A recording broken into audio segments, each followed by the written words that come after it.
ನಮಸ್ಕಾರ ಎಲ್ರಿಗೂ. ನಿಜ ಜೀವನ ಕಥೆಯ ಎಲ್ಲ ವೀಕ್ಷಕರಿಗೂ ನನ್ನ ಒಂದು ಚಾನಲ್ಗೆ ನಿಮಗೆಲ್ಲ ಸ್ವಾಗತ. ಬನ್ನಿ, ಇವತ್ತಿನ ವಿಡಿಯೋದಾಗ ನಾನೇನು ಶೇರ್ ಮಾಡ್ಕೊತೀನಿ ಅಂದರೆ, ನಮ್ಮ 4ನೇ ಚಿಕ್ಕಪ್ಪನ ಪುಟ್ಟ ಸಂಸಾರದ ಬಗ್ಗೆ ನಿಮ್ಮ ಹತ್ರ ಶೇರ್ ಮಾಡ್ಕೊತೀನಿ. ಅವ್ರಿಗೆ ಮದುವೆ ಆಗಿ ಬೇಗ ಎಲ್ಲರಿಗಿಂತ ಮೊದಲು ಅವರಿಗೆ 2 ಮಕ್ಕಳಾದವು. ಅಂದರೆ ಅವ್ರ ಜೊತೆಗೆ ಮದುವೆ ಆದವರಿಗಿಂತ ಮೊದಲಿಗೆ ಅವರು ನಮ್ಮ ಚಿಕ್ಕಪ್ಪರಿಗೆ 3 ಜನರಿಗೆ ಒಂದೇ ಸಲ ಮದುವೆ ಆಗಿತ್ತು. ಅವರಲ್ಲಿ 3 ಜನರಲ್ಲಿ ಇವ್ರಿಗೆ 4ನೇ ಚಿಕ್ಕಪ್ಪನಿಗೆ ಬೇಗನೆ ಮಕ್ಕಳಾದವು, ಜಲ್ದಿನ ಮಕ್ಕಳಾದವು. ಅಂದರೆ ಒಂದು ವರ್ಷದೊಳಗೆ ಒಂದು ಮಗಳು ಹುಟ್ಟಿದ್ಲು. ಆಮೇಲೆ ಅದಾದಮೇಲೆ 1.5-2 ವರ್ಷಕ್ಕೆ ಮತ್ತೊಬ್ಬ ಮಗಳು ಹುಟ್ಟಿದ್ಲು. ಭಾಳ ಪ್ರೀತಿಯಿಂದ ಖುಷಿಯಿಂದ ಅವರ ಒಂದು ಪುಟ್ಟ ಸಂಸಾರ ಚೆನ್ನಾಗಿತ್ತು. ಅಷ್ಟಲ್ಲ, ನಮ್ಮ ಚಿಕ್ಕಪ್ಪ ಯಾವಾಗಲೂ ಅಷ್ಟೇ ನಮ್ಮ ಅಪ್ಪಾಜಿ ಮೇಲೆ ಭಾಳ ಪ್ರೀತಿ. ಹಾಗಾಗಿ ಅವರು ಸಂಸಾರದ ಮೇಲೆ ಅವ್ರಿಗೂ ಪ್ರೀತಿ. ನಮ್ಮ ಅಪ್ಪಾಜಿ ನಮ್ಮ ಅಮ್ಮಗೂ ಅಷ್ಟೇ ಅವ್ರ ಮೇಲೂ ಬಹಳ ಪ್ರೀತಿ ಅಂತಲೇ ಹೇಳ್ಬೋದು. ಆಮೇಲೆ ಅವರ ಜೀವನ ಶುರುವಾಯಿತು ಅಂತಲೇ ಹೇಳ್ಬೋದು. ಇದು ನಮ್ಮ ದೊಡ್ಡ ಮನೆಯಲ್ಲಿ ನಾವು ಅಷ್ಟರ ಜೊತೆಗಿದ್ವಲ್ಲ, ಮನೆನ ಮಾರಾಟ ಮಾಡಿದರು. ಮನೆ ಮಾರಾಟ ಆದಮೇಲೆ ಅವರು ಕೂಡ ನಾವಿದ್ದ ಏರಿಯಾಕ್ಕೆ ಬಂದರು, ಈ ಕಡೆಗೆ. ಅಷ್ಟೊತ್ತಿಗೆ ನಾವು ಆಗಲೇ ಹೊಸ ಮನೆ ಕಟ್ಕೊಂಡಿದ್ವಿ. ಅವರು ಈ ಕಡೆಗೆ ಬಾಡಿಗೆ ಮನೆ ಹಿಡ್ಕೊಂಡು ಬಂದರು. ಅವರು ಒಂದು ತಪ್ಪು ಕೆಲಸ ಮಾಡಿದರು. ಅವರು ಬಂದ ದುಡ್ಡಿನಲ್ಲಿ, ಮನೆ ಮಾರಿ ಬಂದ ದುಡ್ಡಲ್ಲಿ ಸೈಟ್ ತೊಗೊಂಡಿದ್ರು. ಆದರೆ ಆ ಸೈಟ್ನ ಅದು ಖಾಲಿ ಇಟ್ಕೊಂಡು ಅದನ್ನೇನು ಮಾಡ್ಬೇಕು, ದುಡ್ಡು ದುಡಿತೈತಿ ಅಂದು ನಮ್ಮ ಚಿಕ್ಕಮ್ಮ ಅಂದ್ರೆ ನಮ್ಮ ಚಿಕ್ಕಪ್ಪನ ಹೆಂಡತಿ ಅವ್ರ ತಮ್ಮನ ಫೈನಾನ್ಸಿಗೆ ಅಂತ ಹಾಕಿಬಿಟ್ಲು. ಅವರು ಫೈನಾನ್ಸಿಗೆ ಅಂತ ಹೇಳಿಸ್ಕೊಂಡು ತಮ್ಮ ಮನೆಗೆ ಬೆಳೆಸ್ಕೊಂಡು ಕೂತ್ಕೊಂಡ್ರು.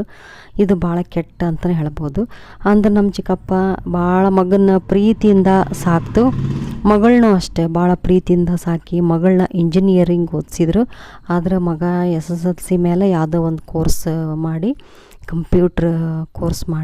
ಕಂಪ್ಯೂಟರ್ ರಿಪೇರಿ ಮಾಡುವಂಥ ಕೆಲಸನ ಅವನು ಕಲಿತ. ಮಗಳು ಸಾಫ್ಟ್ವೇರ್ ಇಂಜಿನಿಯರ್ ಆದಳು, ಬೆಂಗಳೂರಲ್ಲಿ ಕೆಲಸಕ್ಕೆ ಸೇರಿಕೊಂಡ್ಳು. ಹಿಂಗೆ ನಡೀತಾ ಇತ್ತು. ಅವ್ರದ್ದು ಹೋಟ್ಲು ಕೂಡ ಚೆನ್ನಾಗಿ ನಡೀತಿತ್ತು. ಕಿರಾಣಿ ಅಂಗಡಿ ಇದ್ದದ್ದು ಹೋಟ್ಲು ಮಾಡ್ಕೊಂಡ್ರು. ಮತ್ತು ಹೋಟ್ಲು ಬಿಸ್ನೆಸ್ ಶುರುವಾಯಿತು. ಆ ಒಂದು ಸಣ್ಣ ಹೋಟ್ಲು ಬಿಸ್ನೆಸ್ನಲ್ಲೇ ಅವರು ಮಗಳನ್ನ ಇಂಜಿನಿಯರ್ ಓದಿಸಿದ್ರು. ಮಗನ್ನ ಒಂದು ಕೆಲಸ ಸಿಗೋ ಥರ, ಅವನಿಗೂ ಒಂದು ನೌಕರಿ ಅಂತ ಸಿಗೋ ಮಟ್ಟಕ್ಕೆ ಅವರು ಓದಿಸಿದ್ರು ಅಂತಲೇ ಹೇಳ್ಬೋದು. ಆದರೆ ಚಿಕ್ಕಮ್ಮನೂ ಅಷ್ಟೇ ಭಾಳ ಕಷ್ಟಪಟ್ಟು ಮಗಳನ್ನ ಓದಿಸಿದ್ಲು. ಮಗಳಿಗೆಲ್ಲ ಅವ್ರು ವಿದ್ಯಾವಂತರಲ್ಲ ಆಗಿದ್ದರೂ ಕೂಡ ಮಕ್ಕಳನ್ನ ವಿದ್ಯಾವಂತರನ್ನಾಗಿ ಮಾಡಿದರು. ಇಬ್ಬರು ಗಂಡ ಹೆಂಡತಿ ಭಾಳ ಚೆನ್ನಾಗಿ ಮಾಡಿದರು. ನಮ್ಮ ಚಿಕ್ಕಪ್ಪ ವಿದ್ಯಾವಂತ ಅಲ್ಲ ಅಂದ್ರೆ ದುಡಿಯೋದ್ರಾಗ ಭಾಳ ಹುರುಪು.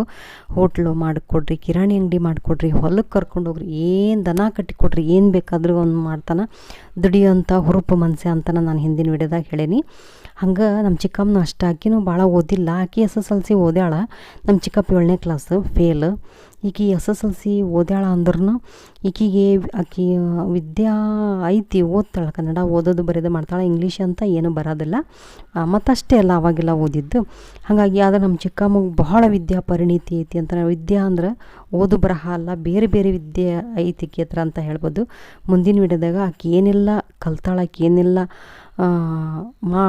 ಮನೆಯಲ್ಲಿ ವಸ್ತುಗಳನ್ನು ರೆಡಿ ಮಾಡ್ತಾಳೆ, ಏನೇನು ಕಲ್ತಾಳ, ಆಕೆ ಕಲ್ತಿರೋ ವಿದ್ಯೆ ಬಗ್ಗೆ ನಾನು ಜನರಲ್ ನಾಲೆಡ್ಜ್ ಬಗ್ಗೆ ನಾನು ಮುಂದಿನ ವಿಡಿಯೋದಾಗ ನಾನು ಶೇರ್ ಮಾಡ್ಕೊತೀನಿ.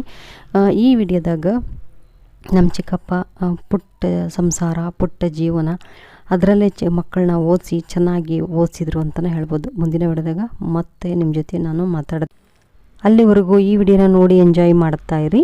ವಿಡಿಯೋ ನೋಡಿದ್ದಕ್ಕೆ ನಿಮ್ಮೆಲ್ಲರಿಗೂ ವಂದನೆಗಳು. ಹಾಗೆ ಜೈ ಶ್ರೀರಾಮ್ ಎಲ್ಲರಿಗೂ.